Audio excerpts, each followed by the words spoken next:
Kim's fourth grade teacher, Mrs. Smith, gives the class an assignment to create a family diary.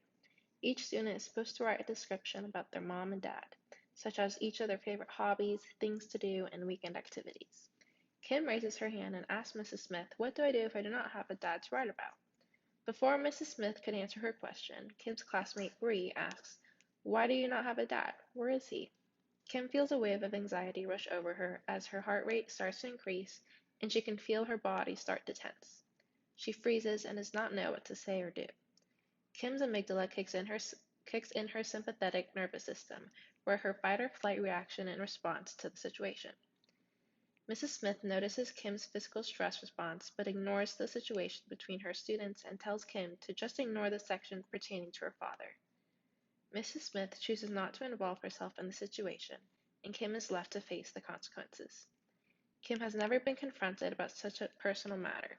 Even though Kim takes the question offensively, her classmate may not have intended it to come off that way. This is an example of microaggression. Even though her classmates did not necessarily intend to hurt her feelings, their reactions still upset her. Microaggressions are comments or actions surrounding a marginalized group that often have a degrading or belittling undertones.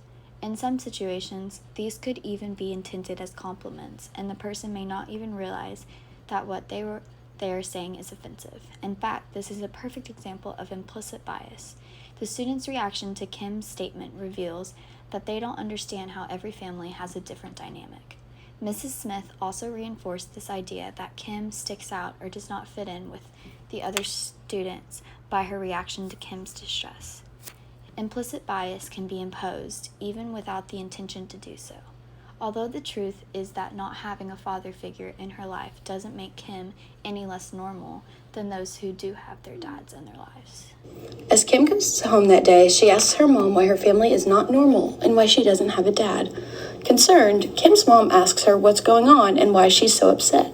Kim explains the situation that happened at school and how her classmates' question made her feel. Kim's mom remembers reading an article about the BPS model and how it can improve the ability to handle stressful situations. The biopsychosocial model can be used to understand how appraisals can affect responses to a stressful situation. These appraisals of situational demands interact with appraisals of available resources, and if perceived that the resources are insufficient to accommodate the demands, then a threat is perceived. Psychological responses to a stressful situation may be improved by a modification in resource appraisals. In Kim's case, she experiences negative physiological reactions such as reduced cardiac efficiency and vasoconstriction. In simple terms, Kim's mom explained that in situations that cause these feelings of stress or anxiety, it is best to take a deep breath and reassess the situation. By doing this, you are able to check in with yourself and give yourself the chance to regain self-control instead of acting on your first impulse or feelings about a situation. Kim practices taking a couple of deep breaths and feels better prepared for a stressful situation. After explaining to Kim different methods to cope with stress, she is still not satisfied with the situation and now focuses her concern on the teacher's involvement in the situation. Kim's mom calls Mrs. Smith to ask why she did not intervene. Kim's mom took the bystanders intervention class, which gave her a greater knowledge of how to intervene and assess different situations in the correct manner.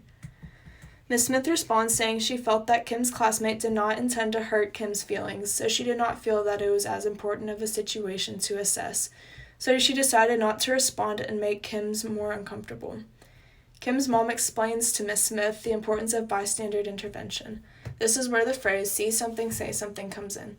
Instead of implementing the 5 Ds of bystander intervention, Ms. Smith simply ignored the situation. Instead, she should have considered directly intervening.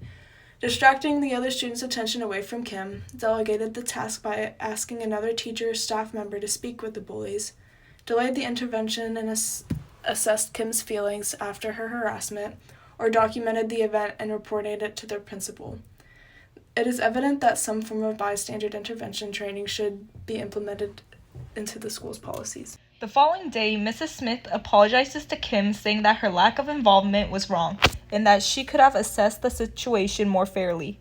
Mrs. Smith changes the diary topic to "Who is your hero?" and Kim is excited to write about her mom and the different techniques her mom has taught her about handling stressful situations. Being able to put oneself into another person's shoes is critical in understanding their point of view instead of having a biased opinion. Being able to recognize even different forms of bias, even in the simplest forms, and recognizing what the best form of intervention is, has an important role in the well-being of people and making an impact. In some cases, direct intervention might escalate the situation rather than diffusing it, so a delayed approach might be a better way of handling the situation, where you are able to check in with the person after the situation occurs and reassure them that you can help.